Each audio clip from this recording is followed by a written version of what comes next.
안녕하세요. 다빈치입니다. 9월 16일 밤 11시 한 30분 됐네요. 갑자기 이제 비가 오기 시작하는데 이게 아마 태풍의 영향이 아닌가.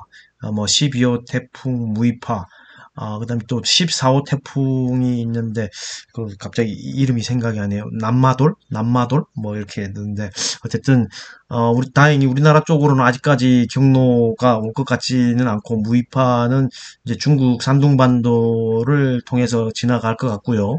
14호 남마돌인가 그 태풍은 아마 일본 본토를 통과하는 방향으로 지나가지 않을까. 이런 생각이 들지만 우리나라 동해안 쪽은 약간의 영향이 미치지 않을까. 지난번에 포항이라든가 울산이라든가 경주 뭐 이런 쪽에 피해가 또 다시 발생할 수 있지 않을까 좀 걱정스럽습니다. 어쨌든 그 일기예보에 귀를 좀 기울이셔야 될 것 같고, 오늘의 오프닝은 어제인가요? 어제 뉴스에 났는데, 9월 14일, 이 LNF에 대한 미국 공장 건설이 정부에서 이제 승인을 안 해, 불허했다라는 게 이제 14일 날 결정되고 15일 날 기사가 났는데, 그걸 오늘 오프닝으로 보겠습니다. 이게 이제, 정부에서 이제 기술 수출 연구 개발 비용의 국가 예산을 지원받은 기업의 해외 진출은 이제 산업통상부인가요?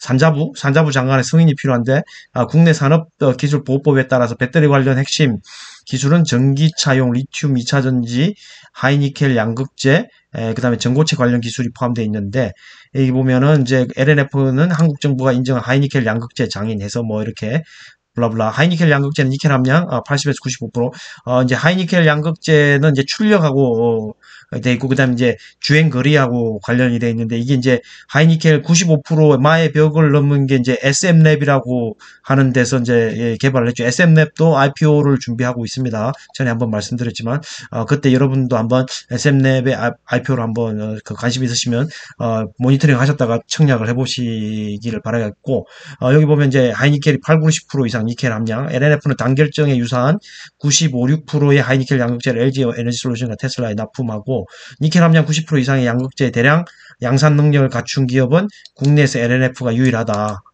그리고 이제 미국 투자를 위한 이제 LNF의 긴밀한 운용, 이제 산자부가 불허했기 때문에 레드우드 머티리얼즈라는 미국에서 비상장 회사인데, 이거와 조인트 벤처를 맺어서 테슬라, 포드향에 이제 이 회사를 미국에 건설하려고 했는데, 공장을 즉 산자부가 불허했기 때문에 아마 독자적으로 뭐 기술 유출이라든가 이런 것 때문에 독자적으로 미국에다가 공장을 짓지 않을까라는 게 결론입니다. 근데 어쨌든 현재 국내 양극재 기업들이 계획한 미국 투자 현황은 LNF가 있고, 그다음 포스코 케미칼, 에코프로비엠, 합작 회사들이 많죠. 포스코 케미칼도 이제 GM하고 얼티엄 셀즈, 에코프로비엠도 포드에 납품하긴 하는데, 여기 포스코 케미칼도 GM에 양극재 납품하긴 하죠.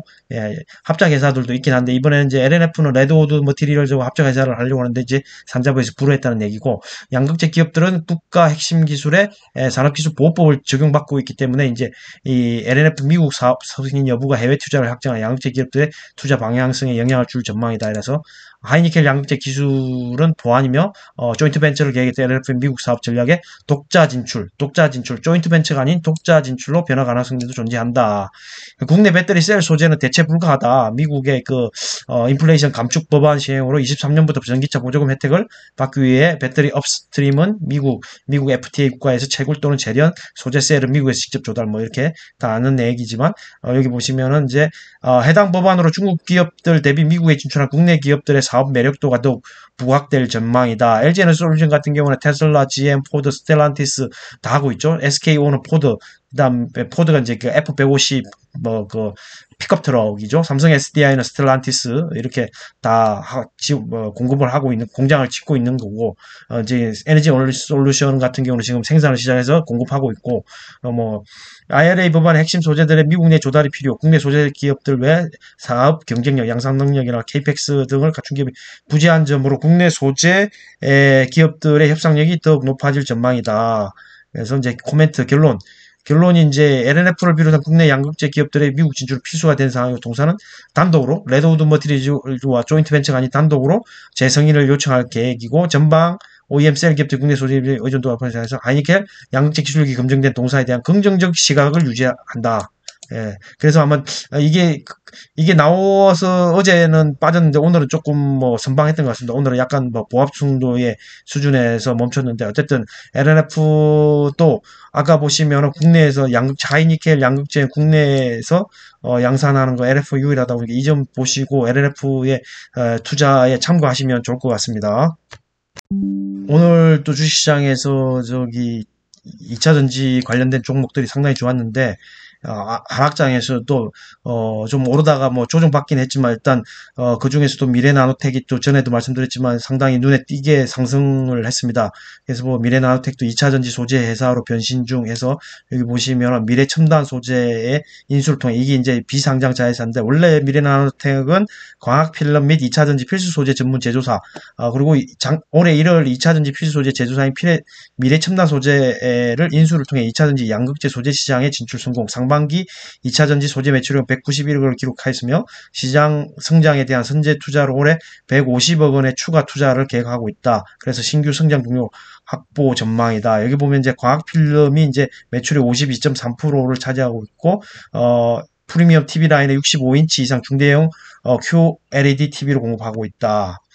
그리고 이제 이 회사의 이제 실적이고 그래서 앞으로는 이제 미래첨단 소재의 실적이 온기로 반영되며 22년도에 매출을 5천억 정도, 21년 4,582억 대비 9.1% 증가하고 영업이익은 270억 작년 대비 14.2% 증가 전망이다. 그리고 이 회사가 하고 있는 미래첨단 소재에 대한 내용들이 차츰 더 반영되기 시작하면서 아마 이 회사는 조금 더 성장할 것이다. 이런 생각이 듭니다. 이거 보시면은 52주 최고가 11,700원인데 오늘 이걸 뚫었죠. 이따가 한번 차트로 보겠습니다. 여기 보면 2차 전지 양극재 필수인 수산화 리튬 매출이 본격화된다. 이 부분이 앞으로 이 회사의 주가를 끌어올린 원동력이다. 모멘텀이다. 이렇게 보시면 되겠습니다. 이런 것들도 한번 여러분들이 뭐라고 할까 증권사 기업 분석 보고서 이런 거에 참고하셔가지고 좀 읽어보시는 것도 좋을 것 같습니다. 뭐 저기 누구야 오바하의 현인 저기 워렌 버핏 같은 경우에는 미국의 이제 그런 사업 보고서, 기업들의 사업 보고서, 에드가 사이트를 이용해서 그런 거를 보는 게 취미라고 했죠. 미래 나노텍 보면 지분 구조가 미래 첨단 소재, 여기 보시면 85%의 지분을 가지고 있는데 이 회사가 수산화 리튬, 여기 보시면 양극재 첨가제, 수산화 리튬, 음극재 첨가제 뭐 이런 걸 한다고 하니까 이거에 대한 어떤 상승 모멘텀으로 주가가 상당히 잘 가고 있습니다. 한번 참고적으로 보시라고 오늘 두 번째 오프닝으로 한번 잡아봤습니다. 이런 내용들이 있으니까 한번 참고를 하시고 관심 있으신 분들은 미래나노텍에 대한 기업 분석 보고서를 한번 참고해 보시면 좋겠습니다. 이게 IR 리서치 센터에서 나온 거니까 한번 인터넷에 검색해 보시면 금방 찾을 수 있을 겁니다. 그리고 세 번째로는 이제 WCP가 그 분리막 생산 전문 업체인데 지금 기간 수요 예측을 했는데 흥행에는 좀 실패한 것 같습니다. 어쨌든 다음 주에 공모주 청약이 일정이 있는데 주말에 이 회사 IR북이 나온 게 있어가지고 IR북을 보고 오늘은 유진투자증권에서 이제 기업 소개인데 이것도 한번 참고적으로 보시기 바랍니다. 일단은 주말을 통해서 WCP에 대해서 IR북을 통해서 이 회사에 대해서 조금 좀 살펴보는 시간을 갖도록 하겠습니다. 미국 시장이 개장한 관계로 지금 뭐 계속적으로 하락을 하고 있습니다. 나스닥 같은 경우에는 지금 14일 날 약간 반등한 거 외에는 13일 날 5.16% 하락 이후에 지금 한 4월째 연속 15, 16 이틀 연속 지금 하락을 하고 있는데 상승폭을 이날 하루에 다 깎아 먹었죠. 3, 4일 정도인가요? 3, 4일 정도 상승을 했는데 나흘 상승했나요? 나흘 정도 상승한 걸 하루에 다 까먹었죠. 그런 다음에 또 이틀 연속 더 하락하고 있는데 상당히 그 조정장이 길어지고 있습니다. 미국장 같은 경우에 어디까지 이제 FOMC가 올해 열리는 기간 동안은 이 금리라든가 양적 긴축이라든가 인플레이션에 대한 그런 우려 때문에 뭐 이런 조정장이 이어질 가능성이 커 보입니다. 아무튼 10월까지는 잘 버텨야 할 것 같고요. 11월 달부터 한 반등의 기회를 한번 찾아봐야 될 것 같습니다. 오늘의 주식장의 특징을 보면 상당히 그동안에 많이 오른 폐배터리 관련주들은 낙폭이 컸습니다. 2차전지 관련주 중에서는 오늘 낙폭이 좀 큰 것들이 많았는데 그럼에도 불구하고 저는 아직까지 태조 이방원이 더 갈 거라는 돈의 수급이 몰리는 데가 거기 현재로서는 거기밖에 보이지 않는다라는 생각이 듭니다. 최근 뭐 애플페이의 국내에 서비스 개시 뭐 이런 얘기도 나와서 관련주들이 좀 움직이기도 했고 로보테마도 여전히 좀 살아있는 것 같기도 하지만 여전히 메인은 중심에는 태조 이방원이 있고 그 다음에 자동차 관련된 주들도 좀 움직임이 좋았다고 볼 수 있겠습니다. 한번 살펴보시면 오늘 눈에 띄는 게 제 눈에 오늘 가장 크게 눈에 띄는 거는 어쨌든 에코프로 포스코 케미칼이 장 초반에는 거의 뭐라고 할까, 포스코 케미칼 같은 경우에는 최고가를 썼죠. 18만 8,500원이면 직전 18만 한 7,500원이었나요? 6,500원이었나? 18만 8,500원이네요. 18만 8,500원에 기록을 18만 8,500, 9월 16일 날, 최고가를, 동률이네요. 동률 최고가를, 갱신했다고 보기에는 어렵겠네요. 18만 8,500원으로 똑같으니까 이 최고가를 넘어가기를 바랬었는데 18만 8,500원의 최고가에 한번 부딪히고 약간 떨어졌습니다. 제가 볼 때는 폐배터리는 포스코 홀딩스지만 양극재, 음극재를 다 하고 있는 어쨌든 그룹 차원에서 지원을 받고 폐배터리까지 해서 어떤 수직 계열화 차원에서 그룹 전체로 볼 때 포스코 케미칼이 상당히 수혜를 볼 것이다라는 생각에 최고가를 넘어서 20만 원도 충분히 가능할 거라고 생각이 듭니다. 그리고 또 에코프로도 직전 한 15만 원이 최고가였는데 15만 몇천 원이죠. 15만 8천 원 정도 되네요. 15만 8천 원이 최고가인데 지금 어느 정도까지 15만 원에 약간 못 미치는 14만 9,500원을 찍고 오늘 좀 빠졌는데 어떤 이 에코프로도 폐배터리하고도 또 관련이 있고 에코프로 그룹 전체적으로 봤을 때 어떤 그 수직 계열화가 잘 돼 있기 때문에 오롯이 그 지주사로서 그 혜택을 볼 것이다. 주가가 그래서 15만 아까 8천원 정도도 뚫을 수 있지 않을까라는 생각이 듭니다. 어쨌든 신규로 진입을 고려하시는 분들은 이렇게 조정받을 때 분할 매수로 한번 접근해 보시는 것도 나쁘지 않을 것 같습니다. 그리고 오늘 단연코 눈에 띄는 거는 이제 자율주행 관련된 모트렉스가 상당히 장막판에 상승폭을 키우지 않았나 그런 생각이 들고 그 외에도 오늘 현대기아차가 이런 하락장에서도 잘 버텨줍니다. 워낙 해외에서 반응이 좋다 보니까 잘 버텨주는 것 같고요. 한국전자인증 이런 게 아까 말씀드린 애플페이의 한국 서비스하고 관련이 되어 있는 관련주로서 좀 움직이는 것 같고 그동안 뭐 OCI라든가 어제 뭐 잘 나갔던 하나솔루션 OCI 어쨌든 뭐라고 그러죠? 반인륜적 노동 확대라고 하나요? 그런 데서 생산한 제품을 수입 금지 조치하는 이유가 그런 법안 때문에 뭐 중국의 티베트 이런 데서 생산하는 태양광 관련된 그다음에 리튬 관련된 그런 종목에 의해서 그런 반사 이익을 우리나라가 누릴 것이다라고 해서 어제 OCI가 상당히 세게 갔는데 오늘은 상당히 낙폭을 키우지 않았나. 그리고 하나솔루션도 어제 좋았지만 오늘 낙폭이 좀 컸네요. 태양광 관련해서 상당히 어제하고 상반된 흐름을 보여줬던 것 같습니다. LNF도 23만 6,700원까지 어제 그런 뉴스에도 불구하고 하락폭이 있었지만 오늘 반등하나 싶었지만 전체적인 분위기가 안 좋았기 때문에 하락으로 종가 그래도 0.65%밖에 떨어지지는 않았네요. 그 외에도 성일하이텍, 세피켄 같은 폐배터리로 질주하던 종목들이 오늘은 약간 조정을 받았습니다.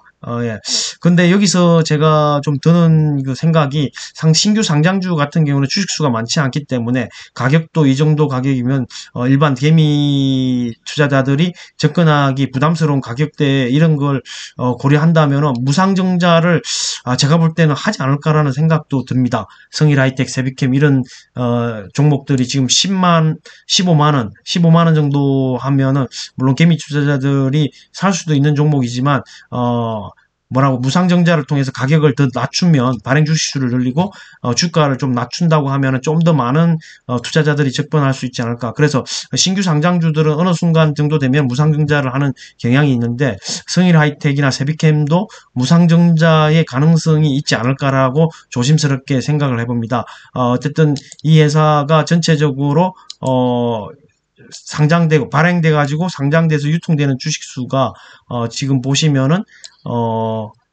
주식수가 이게 1160만 주 상당히 많긴 많네요. 이 회사 같은 경우에는 성일하이텍 같은 경우는 주식수가 많긴 많습니다. 많지만 유통 주식수가 536만 주 정도 되니까 제가 만약에 오너라면 오너라고 하면은 좀 더 유통 주식수를 늘리기 위해서 무상증자도 생각해 볼 수 있지 않을까라는 생각이 듭니다. 세비캠 같은 경우에는 1000만 주가 안 될 겁니다. 1000만 주가 안 돼. 그리고 세비캠도 무상증자의 가능성이 있지 않을까 이런 생각이 들고 이수화학도 상당히 잘 나갔죠. 최고가가 지금 34,000원이 최고가인데 34,250원 뚫고 지금 상당히 단기간에 엄청나게 많이 올랐습니다. 이수화학이 탄산 리튬인가요? 수산 리튬인가? 하여튼 그 리튬 관련해서 이 주목받아서 주가가 엄청나게 올라갔다가 약간 쉬어가는데 이게 어디까지 떨어질지를 한번 봐야 되겠습니다. RSI도 이제 한 92 정도 있다가 70까지 떨어졌는데 조금 떨어지면은 좀 노려볼만 하지 않을까. 어쨌든 이수화학, 미래나노텍, 득산, 테코피아, 유일에너테크 이런 종목들 시장에서 2차전지 소재 관련해서 발굴했던 종목들이 조정받을 때 분산 매수, 분산 투자를 분산 투자? 분할 매수 차원에서 접근하신다면 좀 좋을 것 같고, 저는 포스코 홀딩스를 좀 분할 매수를 해보고 있는 상태고요. 그 외에 또 원전 두산 에너빌리티도 계속적으로 사모아 가보는 건 어떨까 이런 생각입니다. 원전에 대한 게 아직 살아있다. 그런 생각이 들고요. 로봇 관련해서 로봇 감속기에서 해성 TPC라든가 해성 TPC도 오늘 9,500원까지 갔죠. 그 다음에 SPG 같은 경우에도 한 2만원 가까, 2만원인가요? 한 17,000원. 하여튼 신고가를 썼던 것 같은데, SPG라든가 해성 TPC 같은 경우에는 로봇 관절에 들어가는 이게 감속기를 생산하고 있는데, 어쨌든 로봇 테마로 인해서 SPG도 상당히 주가가 많이 올랐던 것 같습니다. 거의 최고가를 쓰지 않았나, 그렇게 생각이 듭니다. 지금 보시면은 21,350원까지 갔었네요. 와, 어마어마합니다. 어제 21,350원까지 가고 오늘은 28,000원으로 끝났는데 제가 볼 때는 거의 최고가죠. 예. SPG가 이렇게 세게 간다라는 건 상당하네요. 지금 거의 최고가입니다. 예, 최고가를 쓰고 있습니다. 월봉으로 봐도 최고가. 실적을 한번 3분기 실적을 기대해 봐야 될 것 같습니다. 그리고 SK이노베이션도 제가 지속적으로 이 정도 가격이면 18만원 아래로 떨어졌기 때문에 이 정도 가격이면 무조건 사야 되는 게 아닌가 이런 생각이 들고 코스모화학도 최고가를 썼죠. 코스모화학도 최고가를 써가지고 어제 그제 3650원을 찍었고 오늘 약간 조정을 받았는데 제가 볼 때는 코스모화학은 좀 코스모화학뿐만 아니라 아까 이수화학이라든가 이런 종목들은 조정받을 때 분할 매수 접근해볼 만하고 세비캠도 오늘 9% 정도 떨어졌는데 이 회사가 아까도 말씀드렸지만 발행 주식수가 1000만 주가 안 될 겁니다. 아까 그 성일하이텍은 1000만 주가 넘었었는데 둘 중에 하나를 따져본다면 이 회사가 무상증자의 가능성이 더 높지 않나. 475만 4천 주밖에 안 되기 때문에 무상증자 가능성이 있지 않나. 세비캠 같은 경우에 그런 생각이 듭니다. 그래서 세비캠도 만약에 조정받을 때 만약에 산다고 그러면 무상증자 이슈로 인해서 주가가 조금 더 상승의 여력이 있지 않을까라고 제 개인적으로 그런 느낌 아닌 느낌을 받게 됩니다. 그건 각자 판단하시고 저는 아마 세비캠이 무상증자를 하지 않을까 이런 생각을 개인적으로 해봅니다. SPG가 여기 있네요. 21,000원까지 정말 최고가를 썼고 S-오일이 많이 떨어졌죠. 유가가 어제 3% 넘게 하락을 했는데 아무튼 S오일도 제가 보기엔 연말이 되면 또 이 유가가 올라가지 않을까라는 생각이 드는데 오늘은 1.15% 정도 상승을 하네요. S오일도 배당이라든가 이런 걸 기대감도 있지만 어쨌든 유가가 연말에는 좀 올라가지 않을까라는 생각도 들기 때문에 이런 종목도 조정받을 때 좀 접근해 보시는 것도 나쁘지 않다. 그리고 태조 이방원 중에 조선주들도 조정을 지금 좀 많이 받고 있죠. 현대중공업, 현대미포조선도 좀 받고 있을 때 아직까지 제가 볼 때는 살아있다. 조선주는 여전히 갈 길이 많이 남아있다라는 생각을 개인적으로 갖고 있기 때문에 이를 조정받을 때 접근해 보시는 것도 나쁘지 않습니다. 저는 고려아연, 포스코홀딩스뿐만 아니라 고려아연도 조금 더 떨어지면 한번 매수를 해볼까라는 생각을 가지고 있습니다. 너무 매력적인 회사입니다. 고려아연 같은 경우에도 그 외에 또 코스모 신소재, 양극재의 뭐라고 할까 3대장, 4대장 어쨌든 조정을 받았네요. 오늘 2차 전지 상당히 간만에 조정다운 조정을 많이 받았습니다.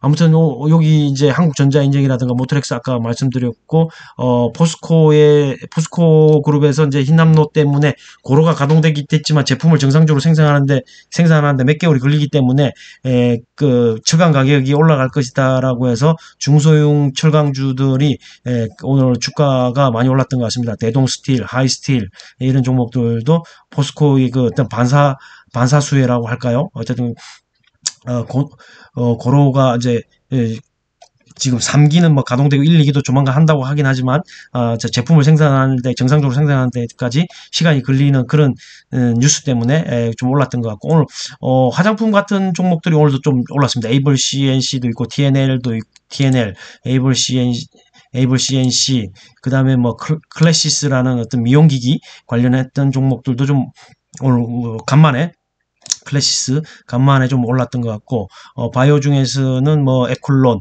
그다음에 아까 모트렉스가 이제 자율주행하고 관련되어 있었고 범한 퓨어셀이라는 수소 관련된 주도 있고 근데 이런 하락장에서 좀 올랐다는 게 참 대단한 것 같고요. 어쨌든 인탑스도 2차 전지보다는 2차 전지 로봇 관련주 여기 대기업 서비스 로봇 그러니까 그 서빙 로봇 관련된 어디 증권사 분석 보고서가 나와서 오늘 인탑스도 6.5% 정도 올랐습니다. 인탑스도 사실 상당히 안정적인 회사입니다. 뭐 그전에는 주목받은 게 진단기기 그 패키지 포장하는 걸로 주목받았죠. 진단키트. 그래갖고 주가도 상당히 세게 갔던 기억이 있는데 실적도 상당히 잘 나오고요.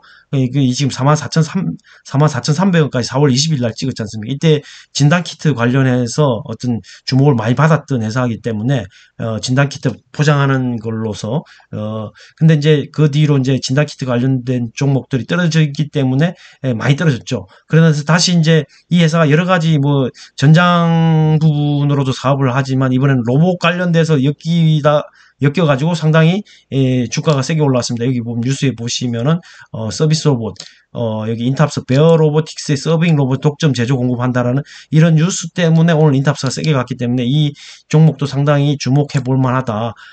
여전히 사출 성형 뭐 이쪽으로 좀 오랜 업력을 가지고 있는 회사인데 이 회사가 뭐 중간 배당도 하고 뭐 기말 배당도 하고 배당도 꾸준히 하면서 실적도 나쁘지 않게 잘 나오는 회사입니다. 인탑스 그러니까 뭐라고 할까 충분히 투자해 볼 만한 회사라고 생각이 듭니다. 전에도 한번 거래를 했지만 인탑스 또 보면 마이너스가 없잖아요. 코로나 시국에도 보시면은 작년에 1조 520억이에요. 매출이 1조 520억, 영업이익 876억, 상기순이익 808억. 올해는 1조 2,400억. 그다음에 영업이익이 1,477억. 상당히 실적이 좋습니다. 영업이익률이 한 10% 넘긴 하는데 유보율도 뭐 7,000%가 넘죠. 이 회사 돈이 많다는 거죠. 부채 비율은 뭐 아주 적죠. 부채가 아주 적기 때문에 안정적입니다. 이런 회사는. 저도 인탑스를 한번 신규로 전에는 뭐 다 가지고 있던 거 다 팔았고 신규로 진입해 볼 만한 가격대가 아닌가라는 생각이 듭니다. 인탑스도 한번 주목해 보시라. 전에도 뭐 몇 번 이야기는 했습니다. 인탑스에 대해서 그런 것도 한번 참고를 해보시고 어쨌든 이런 하락장에서 바닥을 기고 실적은 좋은데 펀드멘탈한 변함없고 실적은 좋은데 매크로적인 변수에 의해서 저렇게 조정을 받은 회사들 주가가 바닥인 회사들을 좀 사볼만 하다. 그런 생각이 들고, 오늘 또 일본에서 자유여행 어떤 검토 소식이 나오면서 여행주들이 좋았죠. 여행주들도 오늘 좀 올랐습니다. 근데 그 반면에 항공주는 사실 그렇게 오르진 않았어요. 예, 항공주는 안 올랐습니다. 이렇게 보시면 참 좋은 여행이 좀 보이고, 그 밑에 내려가면 이제 또 어딨냐, 그 밑에 아까 봤는데 보이지가 않네요. 갑자기 참 좋은 여행뿐만 아니라 여기 모두 투어였나요? 모두 투어도 오늘 4.7% 정도 올랐고, 여행주도 오늘 좀 흐름이 좋았던 것 같습니다. 아무튼, 상당히 어려운 장입니다. 지금 미국 장이 계속적으로 내리기 때문에 우리나라 장도 오늘, 0.79, 1.45% 이렇게 개인들만 사고, 외국인 기관들이 다 팔았기 때문에, 상당히 힘든 장이 계속되는데, 어쨌든 10월까지는 잘 버텨야 될 것 같다라는 생각이 듭니다. 10월까지가 버티다 보면은 어느 정도 이제 올해는 이제 FOMC가 다 마무리되고 금리 인상도 마무리되면서 어떤 베어 마켓 랠리가 또 한번 찾아오지 않을까, 그런 생각이 듭니다. 아무튼 그때까지 잘 버티시고, 이런 조정장을 통해서 리스크 관리를 해가면서 현금이 있다고 하면은 싸진 종목들을 그동안 잘 갔던, 그리고 조정을 받아서 싸진 종목들을 분할 매수해보는 전략이 어떨까, 그런 생각이 듭니다. 주말에는 WCP IR북을 통해서 좀 살펴보고요. 그 다음에 이제 제주항공 유상증자가 다가오니까 기준일이 9월 27일이죠. 다음 주 23일 금요일이 이제 유상증자를 받을 수 있는 마지막 날인데, 그때까지 만약에 받으려면 사야 되겠죠. 27일이 기준일자고 26일이 유상증자 권리락이 발생하는 월요일이고, 금요일까지 사야 D 플러스 2 정산하는데 이틀 걸리니까 계좌에 꽂히려면, 장부에 등재되려면 23일까지는 사야 되는 거죠. 그거를 유상증자를 내가 할 거냐 말 거냐, 그런 어떤 결심도 굳혀야 되는 시기가 다음 주가 아닌가, 그런 생각이 듭니다. 아무튼 오늘은 이제 지금 11시 54분, 12시가 다 돼가기 때문에 오늘은 이 정도로 하고요. WCP나 제주항공에 대해서 주말에 조금 더 공부를 한 다음에 한번 영상을 만들어 보도록 하겠습니다. 감사합니다.